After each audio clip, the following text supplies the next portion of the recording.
So I assembled the weaponry ahead of time, of course, and you gotta give kudos on this really cool missile pod type setup.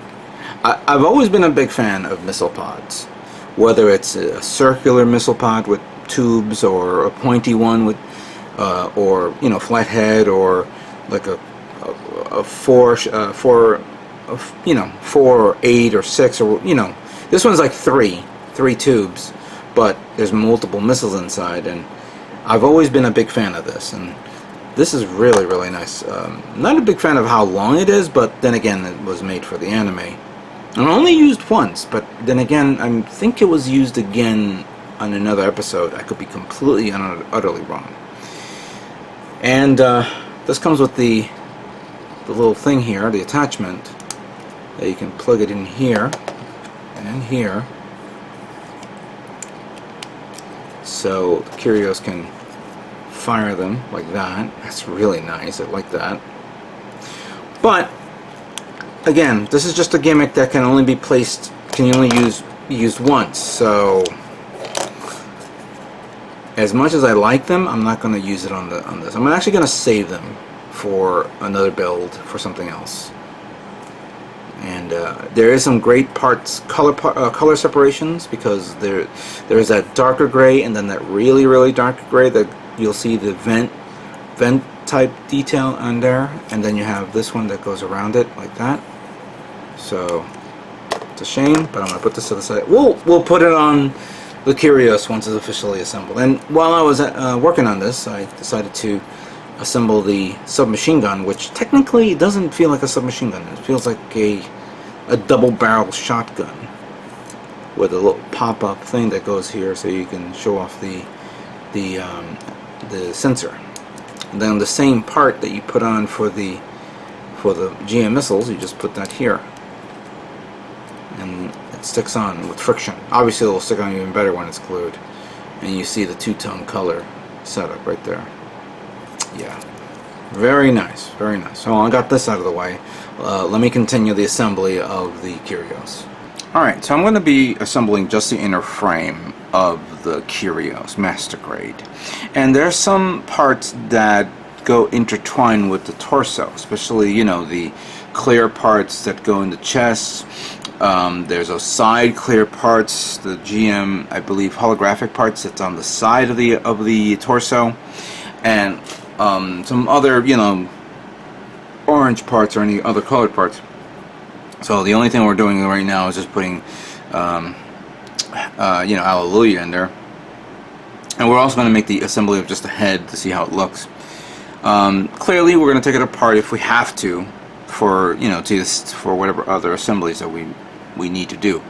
One thing I am not going to show on camera is the GN drive unit. You guys have probably seen that a billion times, so we're not going to do that.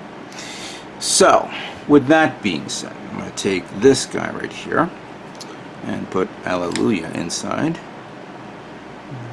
Make him have a seat. There he is. So that's done. And then we're going to take this and I believe we do that. Like that. No, sorry. Not like that, because if that's that way, and then that's that way, so I believe there's something that goes back here. And then we take this one and interject it in here. There we go. This will allow this part to swivel, I believe. Yeah. Okay, so that part is done. Then we take this part, and then this part, snap that in here. Oh, wait. We gotta take that out. Yeah, I'm gonna figure how he was gonna come off. There we go.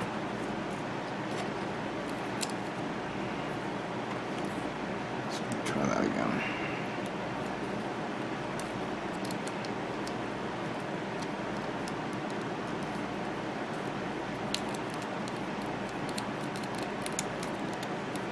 So yeah, they're the clear parts that go in here and in here.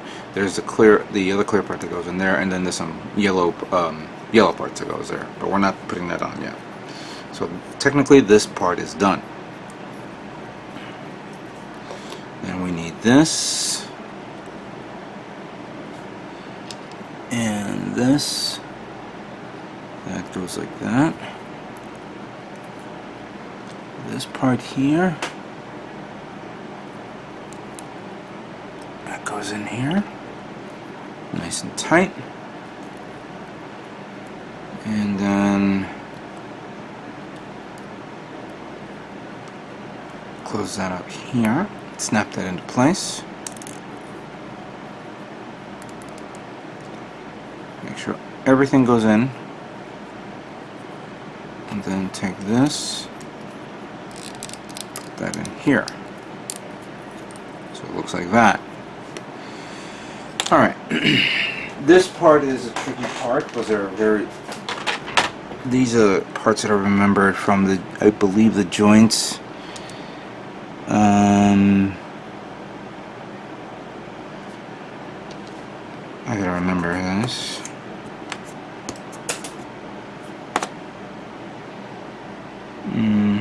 Alright. We need this part going in this direction.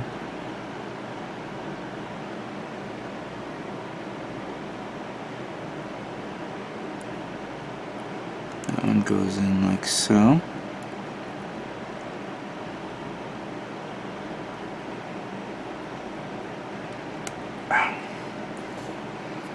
And then the other way.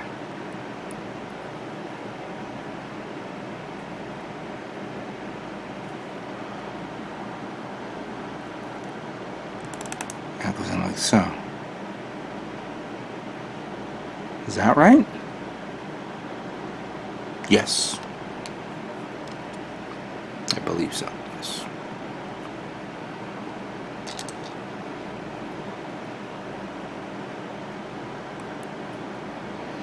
Trying to get it just right. It's not as simple as you think, but you also have to be very careful what you do and hopefully not damage it. And hopefully you don't have to take the whole thing apart. So I did that in that direction, and then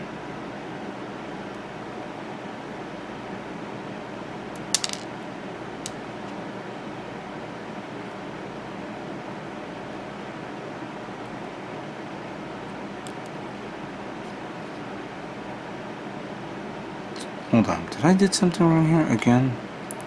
No, it's like that. Okay. Now, we take that,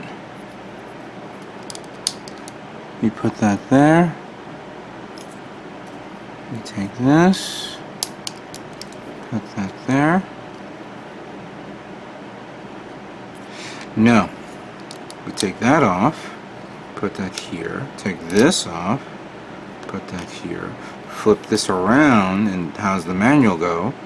Then take this, stick that on like that there, and that one there. And I thought I cleaned some parts here.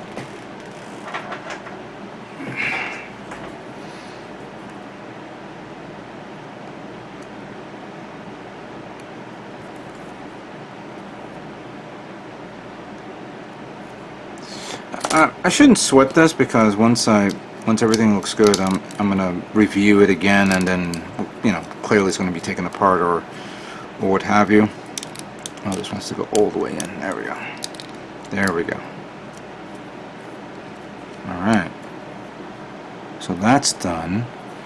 Then we have. Okay, so if this is in this position, then this should be like this, where the hole is. This should be the other way.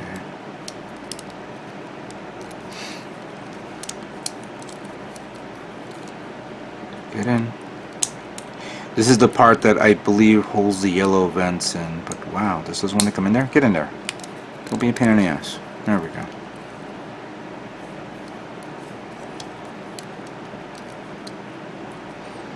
I may have to review this and figure out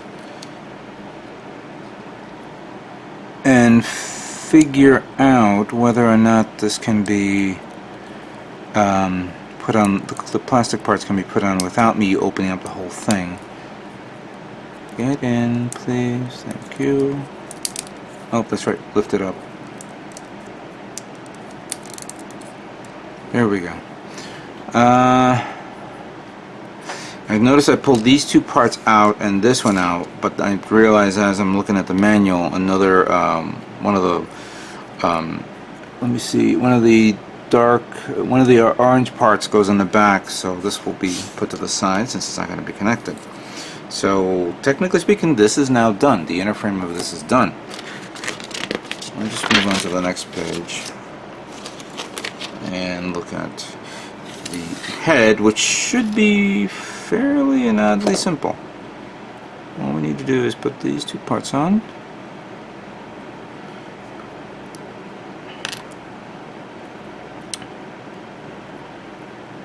Stay there, thank you.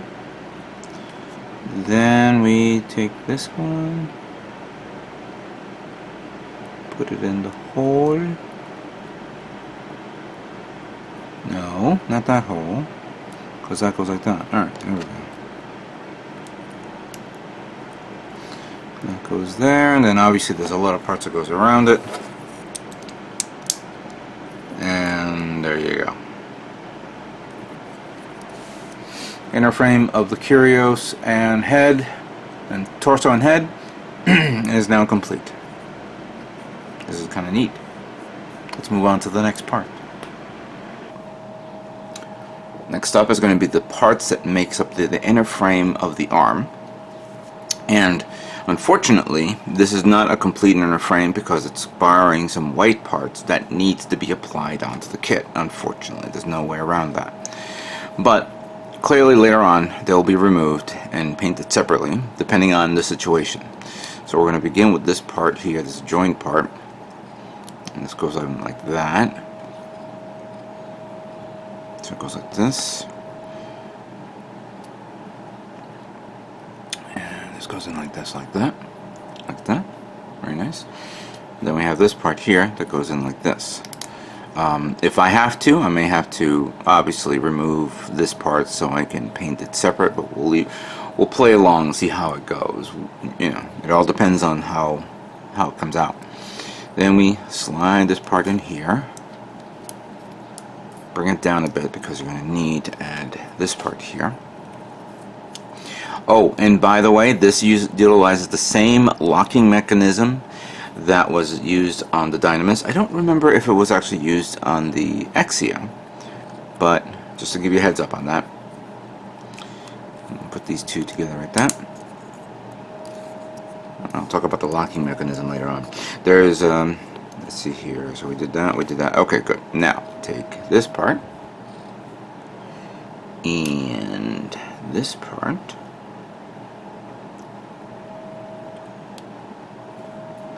so it looks like this. This is actually one of those parts that needs that little plastic thing that goes around. Remember that? So once you do put it on, put this on like this. I want to review this later on to see if everything's good, because I'm going to have to probably sand it down. Then it's going to have to be taken apart again after it's painted so I can put the plastic. Then we take this. There's a guide there for that. We take, I believe, this. Slide that here. This goes in here. Then this part,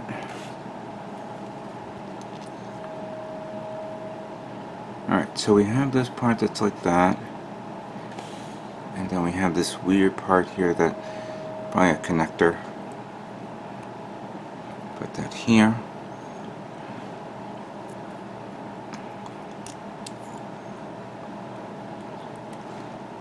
Put this.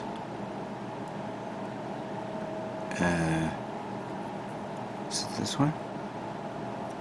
Yeah, put this like that. And then this one. Just want to get it in the right angle.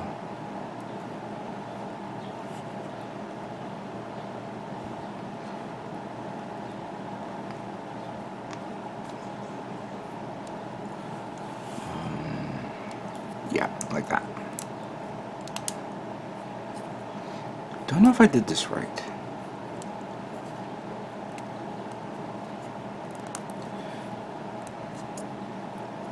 Okay. So now we put that there, and that closes it up. And then this seals it up right there. Actually, this is this way, because here is what the arms look like. There we go.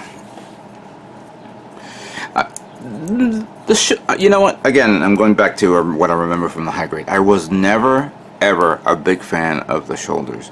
And I think, in general, I'm never a big fan of massive shoulders, you know? Because when you have something like this, it has to mean something to me.